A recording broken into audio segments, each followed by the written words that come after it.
JBlanchard with the financial guys and D-Tax Me here with your Thanksgiving reminder pro tip. Folks, Thanksgiving is coming and I like to call Thanksgiving Day Tax Day. Now you might think I'm crazy and out of order, but let me bring some sense to this subject matter. When you go and file your taxes in April, you can't really do any planning.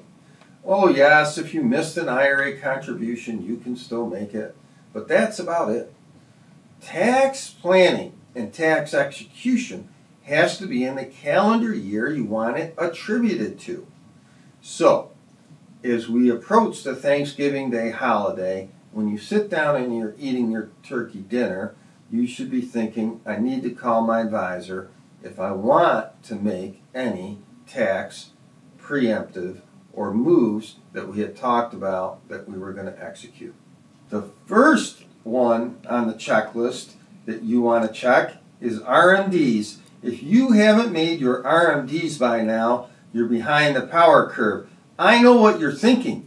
You have over 31 calendar days to make that move. However, again, pro tip, custodians now are pushing back the RMD due dates well early in December. So the sooner you get that in, the better the chance that it'll be executed, because they have no obligation to hurry that RMD along to satisfy your requirement. I know, I share your concern, I share your audacity, but that's the way it is. We're here to be the solution, and the solution is let's get those RMDs in early. Last pro tip, as you know, the market has done very well over the last few years. And in non-qualified accounts, which would be an individual or a joint account, some people call them brokerage accounts, which is a little bit of a misnomer. However, it's an account that doesn't have a qualified wrapper, which means that gains inside the account aren't protected until withdrawals, like an IRA. Roth is similar, but not, because with a Roth, nothing's taxable anyway. But with individual, with joint, with brokerage accounts, non-retirement wrapper, you might have big gains in there. Okay, now, if you're a high net worth investor, like most of my clients are, this starts to become problematic. When you're young in your career or your business ownership, it's no big deal.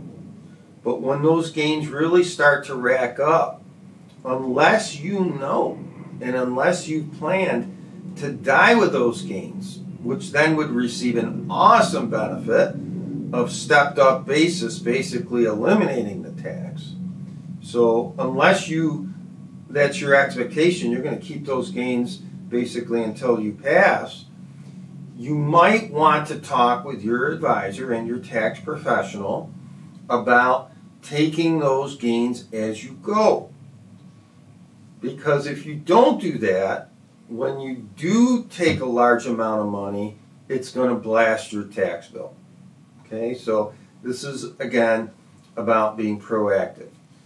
As a counterweight to that, you just might have some losses in there that you can pair the gain against to try and balance out your taxable liability. So there's some pro tips from Jay.